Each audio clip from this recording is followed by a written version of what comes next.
मुझे ड्राइंग करते हुए 4 साल हो गए और इन 4 सालों में मैंने इतनी सारी ड्राइंग्स बनाई। और ड्राइंग्स बनाने के लिए तो बहुत सारे आर्ट मटेरियल्स भी लगते हैं, जिनमें से कुछ तो बहुत ज्यादा एक्सपेंसिव होते हैं और कुछ तो नॉर्मल प्राइस पे ही मिल जाते हैं। पर जब मैंने ड्राइंग करना स्टार्ट किया था तो मेरे को समझ ही नहीं आता था कि कौन से आर्ट मटेरियल्स खरीदना चाहिए और कौन से नहीं। तो मुझे जो अच्छा लगता था मैं सब खरीद लेता था। But now I can tell you कि एक बिगिनर आर्टिस्ट के लिए कौन से आर्ट मटेरियल्स इंपॉर्टेंट होते हैं। तो गाइस, अभी तक मैंने जितने आर्ट सप्लाईज खरीदे हैं उन सभी को इस वीडियो में दिखाने वाला हूँ। तो स्टार्टिंग में मैं बनाया करता था पेंसिल स्केचेस। तो जो सामान इन ड्राइंग्स को बनाने के लिए यूज हुआ है सबसे पहले उसे दिखाता हूँ। बात करें पेपर्स की तो मैंने यूज किया था आइवरी शीट्स। इसमें हमें 25 शीट्स मिलती हैं, जो कि 120 रुपए का आता है। ये A4 साइज का है और सबसे अच्छी बात 210 GSM का। काफी मोटा पेपर है तो जल्दी फोल्ड भी नहीं होता। अब बात करते हैं पेंसिल्स की। तो सबसे पहले मैंने यूज किया था कैमलिन की पेंसिल्स, जो कि 45 रुपए में पूरा सेट मिलता है। फिर मैंने यूज किया फेबर कैस्टल्स, ये भी 50 रुपए के अंदर ही आती है। कुछ चारकोल पेंसिल्स और एक glass marking pencil highlights draw करने के लिए। सबसे पहले देखते हैं कैमलिन की पेंसिल्स। इसको तो मैंने पूरा यूज करके खत्म ही कर दिया।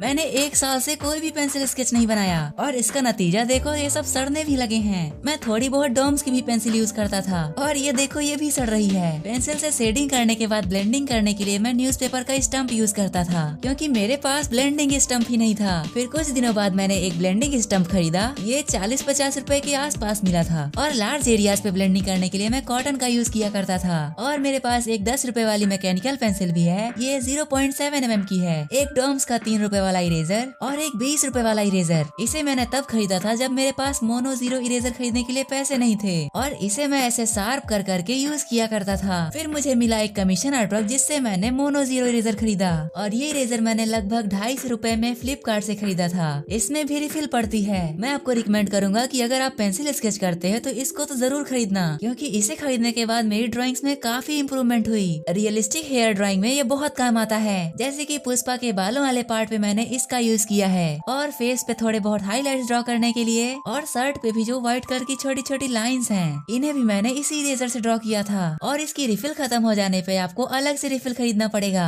इसमें 100 रुपए में 5 रिफिल्स मिलती हैं। फिर मैंने खरीदा था एक फेबर कैस्टल का नीडेबल इरेजर। ये 50 रुपए का एक मिलता है, पर बहुत काम का है। इसे आप किसी भी शेप में बदल सकते हो और इससे तो डस्ट भी नहीं निकलती है। और इसका सबसे पहला इरेजर मेरा इतना गंदा हो चुका है, ये वाला तो अभी नया है। इसके बाद ब्लेंडिंग के लिए मैं आपको एक सबसे इम्पोर्टेंट चीज दिखाता हूँ और वो है ये मेकअप ब्रशेस। इसे मैंने खरीदा तो नहीं था, मेरी दीदी के पास था तो मैंने चुरा लिया। मेरे लिए तो ये बहुत काम की चीज निकली ड्राइंग्स में। और अगर आप रियलिस्टिक हेयर बनाना चाहते हो तो आपके पास एक खाली पेन तो होनी ही चाहिए, जिसमें थोड़ी सी भी इंक ना हो। इसका तो बहुत ही तगड़ा यूज है, आओ दिखाता हूँ। इसका यूज मैंने विराट कोहली के बालों वाले पार्ट पे किया है। बालों में जहाँ पे हाईलाइट्स ड्रॉ करने होते हैं उस जगह पे पहले इसको यूज कर लिया जाता है, देन पेंसिल से शेडिंग करने पे ये पार्ट हाईलाइट ही रहता है। और देखो तो सही इसका कितना अच्छा रिजल्ट आया था। अगर आप लोग कमेंट में कहोगे तो मैं रियलिस्टिक हेयर ड्रॉ करने के लिए एक अलग वीडियो बना दूंगा। उसके बाद एक और इम्पोर्टेंट चीज, जेली रोल पेन। ये फ्लिपकार्ट पे आपको 120 रुपए की 2 मिल जाएगी और इसका इस्तेमाल हम लोग हाईलाइट्स ड्रॉ करने के लिए यूज करते हैं। जैसे कि देखो विराट कोहली की आंखों पे मैंने इसे यूज किया है। और ड्राइंग में शार्प एजेस बनाने के लिए मैं यूज करता हूँ एक 5 रुपए का टेप। उसके बाद ये है मैकेनिकल पेंसिल की 2V लेड, जो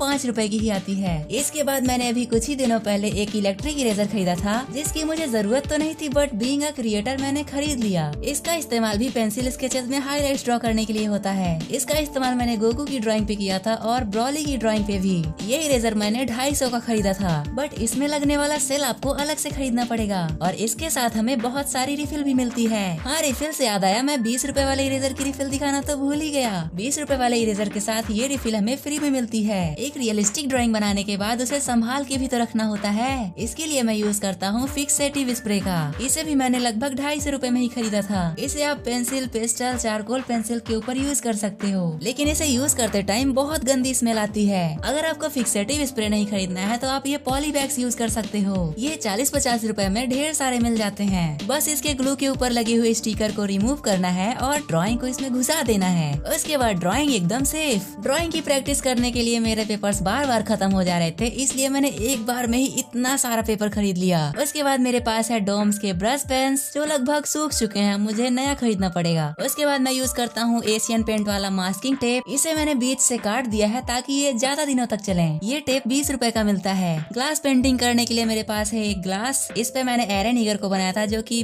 बहुत ही बुरा बना है। देन मैंने बनाया था लॉर्ड वीरस का ये वाला ड्राइंग। इस पे मैंने कॉर्सलेट के 30 पीस वाले अल्कोहल मार्कर्स यूज किया है और इन मार्कर्स को मैंने फ्लिपकार्ट से 420 रुपए का खरीदा था। और इसी ड्राइंग पे ही मैंने यूज किया था डॉम्स के कलर पेंसिल्स 24 सेट्स वाले। ये तो आप में से लगभग सभी के पास होगा। इसे मैंने 100 रुपए का खरीदा था। मेरे पास 50 रुपए वाला भी है जिसमें 12 सेट्स ही मिलते हैं। बैकग्राउंड को मैंने किया था कैमल के सॉफ्ट पेस्टल से। इसमें हमें मिलते हैं 36 सेट्स। इसे भी मैंने फ्लिपकार्ट से 300 रुपए में खरीदा था। फिर मैंने खरीदा था डॉम्स के 50 सेट्स वाले ऑयल पेस्टल्स। इसे मैंने 200 रुपए में खरीदा था। और इन्हें ब्लेंड करने के लिए मैं कॉटन बड्स यूज करता हूँ और जो कॉटन बड्स एक बार यूज कर लेता हूँ उसे मैं इसी में रख देता हूँ ताकि दोबारा यूज कर सकूँ। फिर मेरे पास है 2 बोर्ड मार्कर्स और इसकी एक इंक। इसके बाद मेरे पास है एक आर्टिस्ट वाटर कलर। इसमें सिर्फ 12 वाटर कलर ट्यूब्स होती हैं। इसे मैंने 180 रुपए का खरीदा था और मैं अपनी हर एक वाटर कलर ड्राइंग को इसी से बनाता हूँ। उसके बाद ब्रश का तो मैंने भंडार लगा रखा है। ये सभी सिंथेटिक हेयर ब्रशेज हैं और इसमें सबसे इम्पोर्टेंट है ये 000 नंबर वाला ब्रश। इन सारे ब्रशेज की प्राइस 10 रुपए से लेके 60 रुपए के बीच है। जो ब्रश ज्यादा मोटा रहेगा उसकी प्राइस उतनी ज्यादा रहेगी। देन मेरे पास है एक कैमलिन के ब्रश का सेट। इसमें लिखा है 200 रुपए बट मुझे दुकानदार ने 170 या 80 रुपए का दिया था। फिर मेरे पास वाटर कलर्स में हाईलाइट्स ड्रॉ करने के लिए है एक ड्राइंग गम। फिर आउटलाइन को डार्क करने के लिए मेरे पास है 3 पेन जिसमें से एक बॉल पेन है 10 रुपए की, दूसरी है माइक्रॉन पेन जो कि 100 रुपए की है और तीसरी वाली भी 10 रुपए की ही है। मेरी माइक्रॉन पेन 01 नंबर की है। फिर मेरे पास है एक 60 रुपीज वाला कलर पैलेट जिसे मैं रेगुलर यूज करता हूँ और इसी को मैंने एक एक्स्ट्रा खरीद के रखा है।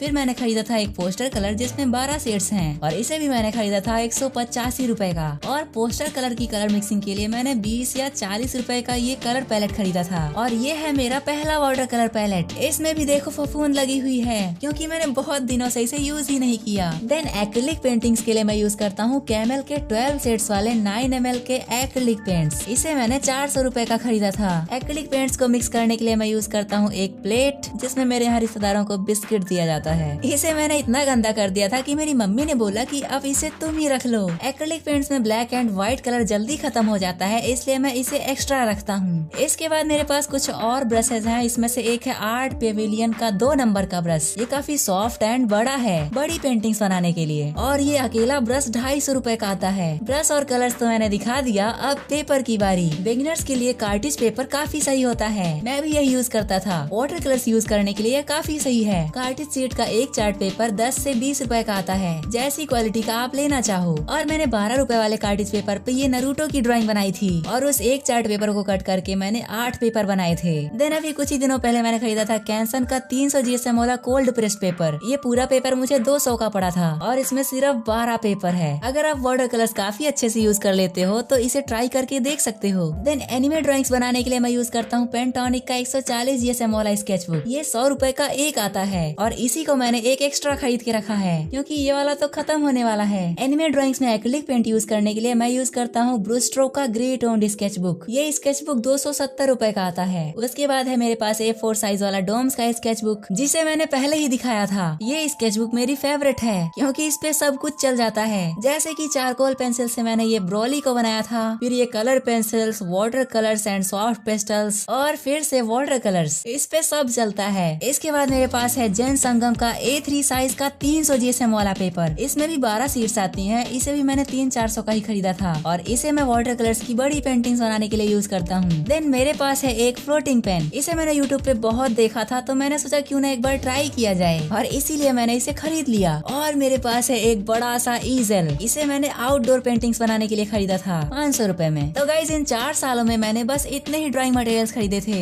आई होप आपको इस वीडियो से काफी कुछ जानने को मिला होगा। एंड अगर आपको ये वीडियो पसंद आई है तो ऐसी और भी वीडियोस मैंने बना रखी हैं, एक बार उन्हें भी जाके देखना। बाकी अगर वीडियो पसंद आई है तो लाइक करना और चैनल पे नए होगे तो सब्सक्राइब भी करना क्योंकि हमारे 400 के सब्सक्राइबर्स होने वाले हैं। बाकी मैं मिलता हूँ आपसे किसी नेक्स्ट वीडियो में, तब तक के लिए बाय बाय।